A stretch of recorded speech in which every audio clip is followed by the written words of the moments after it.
आपकी मुल्क की सनत बैठी हुई है, आपकी मुल्क की ज़राअत बैठी हुई है। अब ये जैसे मैंने आपसे अभी अर्ज की गंदम के बहरान की, इसके पीछे क्या है जी कि जी वो ट्रेड का ही तो मामला था कि आपने एक बड़ी मिकदार में गंदम दरामद कर ली, फिर अब आपको पता नहीं है कि उसका अब आप क्या करें। मुल्क में गंदम पैदावार हुई भी है, उसकी आपको समझ नहीं आ रही। माहिर मईशत हमारे साथ मौजूद है फरहान बुखारी साहब, बहुत शुक्रिया आपके वक्त का। फरहान साहब, वज़ीर आज़म जो है दौरा चीन पर हैं, तो उसी पर बात करेंगे हम। पाकिस्तान और चीन के दरमियान 32 MOUs पर साइन हो चुके हैं और वज़ीर आज़म का दौरा चीन मुल्क के मुआशी मुस्तकबिल के लिए कितना अहम दिखाई दे रहा है आपको? जी अस्सलाम वालेकुम, गुड मॉर्निंग, बहुत शुक्रिया। देखिए दौरे तो हो जाते हैं, माजी में भी बहुत हुए हैं, लेकिन उनके नताइज के हवाले से कुछ नहीं कहा जा सकता। जिस तरह माजी में हुआ है यही कह सकते हैं, दिल्ली हुनूस दूर आस के अभी बहुत दूर है हमारी मंजिल, और जिस किस्म के इकदाम की मुल्क में ज़रूरत है वो इकदाम कब और कैसे होंगे। एक तरफ प्राइम मिनिस्टर चीन में हैं, दूसरी तरफ उनके बड़े भाई साबिक वज़ीर आज़म जो कि बहरहाल इस हुकूमत के रूह रवा हैं, वो मरी में कोई मीटिंग इकॉनमी के बारे में कोई प्रिजाइड कर रहे थे, जबकि हकीकत यह है कि मुल्क के जो किसान हैं उनकी ज़िंदगियों में बदतरीन गंदम के हवाले से एक बहरानी कैफियत चली आ रही है जी कि तकरीबन 4,000 रुपये फी मन की कीमत हुकूमत ने मुकर्रर की थी। अभी तक उसमें ज़ोर शोर से ख़रीदारी नहीं शुरू हुई और गंदम मार्केट में 3,000 रुपये से कम फी मन की कीमत पे बिक रही है। बल्कि एक तो मैंने फेसबुक पे ऐड देखा 2,500 रुपए का और 2,800 रुपए का। ये क्या आपको बताता है? ये बताता ये है कि मुल्क में एक बहुत बड़ा तजाद खड़ा हुआ है। हुकूमत जाहिर है अपनी सब अच्छा की खबरें शायद कर रही हैं, लेकिन ये जो खबरें हैं इनका असल तो यानी हकीकत तो ये है कि इनका आम आदमी की जिंदगी से कोई असर नहीं है, बहुत कम इस बार है। हुकूमत जो नारा लगा रही है एड नहीं ट्रेड, वज़ीर आज़म साहब बार बार ये कह रहे हैं कि एड नहीं ट्रेड, तो ट्रेड यानी सरमायाकारी चाहते हैं वो। तो ये हुकूमत जो स्लोगन लेकर चल रही है कामयाब दिखाई दे रहा आपको? ये पहली दफा ये नारा बुलंद नहीं हुआ, ये माजी में भी बुलंद हो चुका है और कई दफा बुलंद हो चुका है, काफी अरसे से बुलंद हो रहा है बार बार। ये कोई नई बात नहीं है कि वज़ीर आज़म ने हमें पहली दफा ये सबक सिखाया है।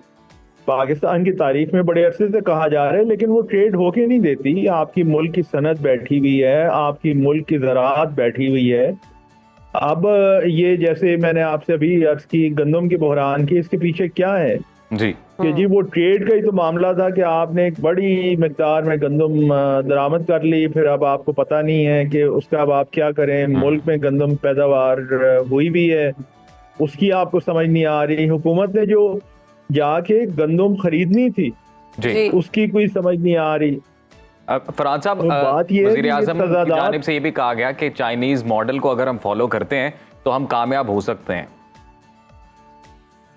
ये भी बात माजी में हो चुकी है और बड़ी अच्छी बात है, लेकिन वो चाइनीज मॉडल को फॉलो तो करें। कई दफ़ा ये कहा जा चुका है कि जी चाइना को की तरह हम बनना चाहते हैं। ये तो सारी ज़िंदगी में तकरीबन सुनता आया हूँ और ये सुन सुन के कान पक गए हैं कि जी हम चीन की तरह हो जाएं। जी भाई हो जाएं तो बड़ी अच्छी बात है, फिर हो जाएं।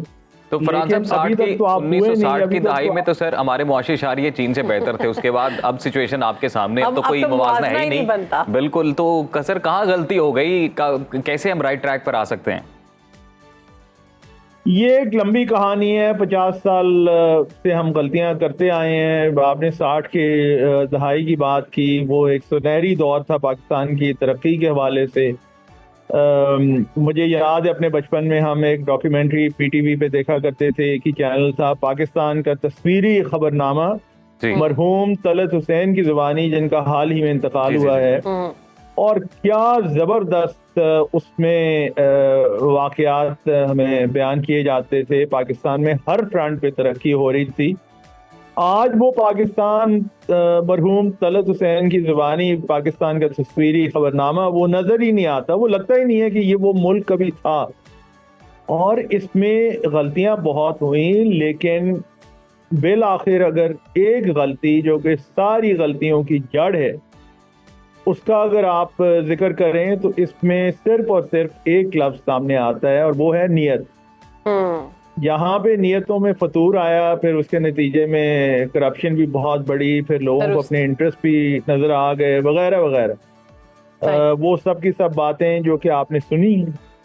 तो सवाल ये है कि कैसे मुल्क में जहाँ पे हुकूमत ये दावा कर रही है कि महंगाई जो है पिछले साल 38% थी और इस साल 11.8% पर आ गई है। क्या आपको नजर आ रहा है इतना डिफेंस?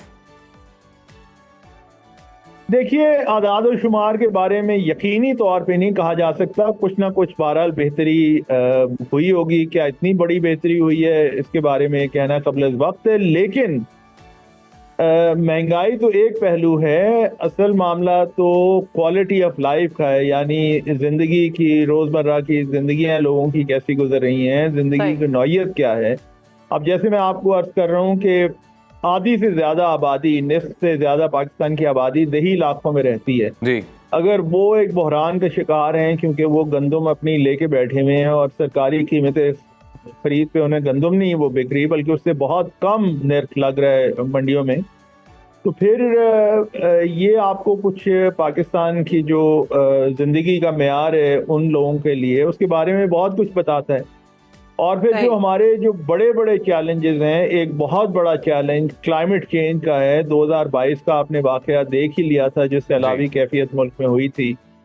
इस वक्त हकीकत ये है कि काबीना में भाग दौड़ करके जो भी वजूहात थी, आपने एक नायब वजीर आज़म तो बना दिए, अच्छा किया बुरा किया वो एक अलहदा बहस है, लेकिन आपके पास क्लाइमेट चेंज का कोई चैंपियन, कोई बहुत ज्यादा हाई, बिल्कुल दुरुस्त फरमाया फरहान साहब आपने कि क्लाइमेट चेंज पूरी दुनिया में किस तरह से अपना असर दिखा रहा है। उस हवाले से वाकई बड़े संगीन नौइयत की पॉलिसी बनाने की ज़रूरत है, बड़े संजीदा इक़दाम करने की ज़रूरत है। बहुत शुक्रिया फरहान साहब आपके वक्त का।